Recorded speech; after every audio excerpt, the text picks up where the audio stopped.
Right, now, I want to talk now about donating breast milk, because with me is the founder of something called the Human Milk Foundation, Dr Natalie Shenker, and also Kim and her little boy, baby Indigo, who has received donated milk. Hello to all of you. I cannot believe how cool Indigo is. He's just sitting there, taking it in, chilled out. If my little girl was here, I'm sure she'd have the place torn apart by now. Well, he is chilling at the moment. We'll see how long it lasts. He just woke up. Yeah, and you guys had a tough start, didn't you, when he was first born? Tell us what happened. So, amazing pregnancy. Then he was due first lockdown. So suddenly everything's scary. And long story short, ended up having a caesarean and him going into intensive care. So not at all what you planned, and extremely traumatic. And part of that was we didn't have skin to skin or even really meet each other for 2 weeks. So we spent 1 week in one hospital. Then we went over to the Great Ormond Street, which was incredible and saved his life. And yeah, then when we did have skin to skin, he took straight away and was breastfeeding, and it was amazing. But I think my milk was always just behind. Yeah. Because obviously I think he came out, my body was like, where's your baby? Like, where's your baby? I was like expressing, pumping, doing everything I was supposed to do. And then when he did catch up, bless him, he went all in. And so it was like, he needs more, he needs more, he needs more, he needs more. And then it's like you get over the hurdle of, yes, he survived, it's amazing, we made it. And then it's like, now I've got to keep him alive. Yeah. And like, you know, that's a whole other trauma. Yeah. And that's kind of what led us here today. And I mean, I didn't know at all that human donor milk was even a thing. Yeah. So you kind of chase all the other options, and then somebody mentioned it, you grab it in the air and you're like, hang on, what's that? You start Googling, phoning people, nobody can help you, and then someone kindly pointed us. Yeah, and that's when you stepped in. So just tell us about then your charity. So we set up a charity to try and address the need for the NHS, to make sure that hospitals could always get access to donor milk when they needed it, and to make sure it was always there. But as soon as we got going, we started getting calls from mums like Kim who were facing all sorts of disasters after giving birth. And we know that 9 out of 10 women really want to feed their babies if you ask during pregnancy. And yet, so often it goes wrong in those first few days. And often women just need a bit of time and a bit of extra support. And where the donor milk can play a role is to keep that baby as safe and as well as possible while the mum's being given the support to get over those hurdles. Yeah, I feel like at the start of pregnancy for both of mine, when they were born, it took a good, nearly up to a week before my milk came in, before I could properly feed. So I've always had the small little formula bottles, but I didn't even realise that you could get donor milk, which is kind of incredible. Yeah. What difference did it make to you, Kim, then, being able to get the donor milk?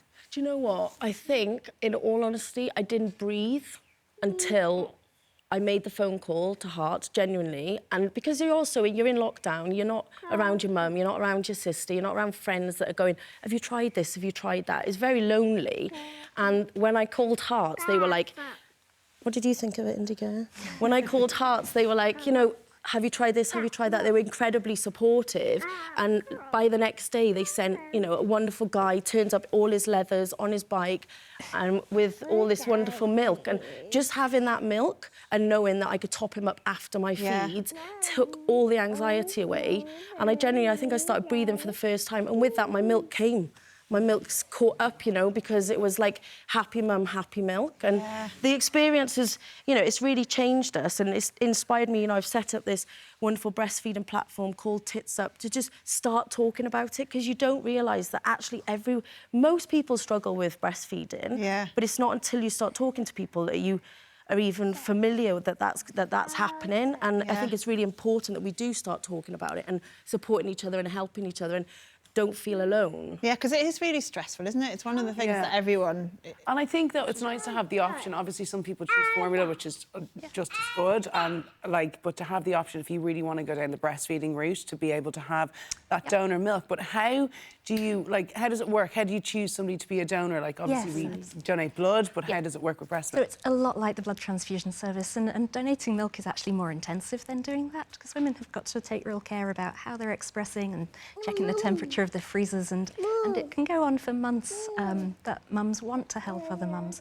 But really the problem we have is that our team's quite small to be able to manage the demand from women wanting to donate this precious gift and then to make sure that it's available across the country.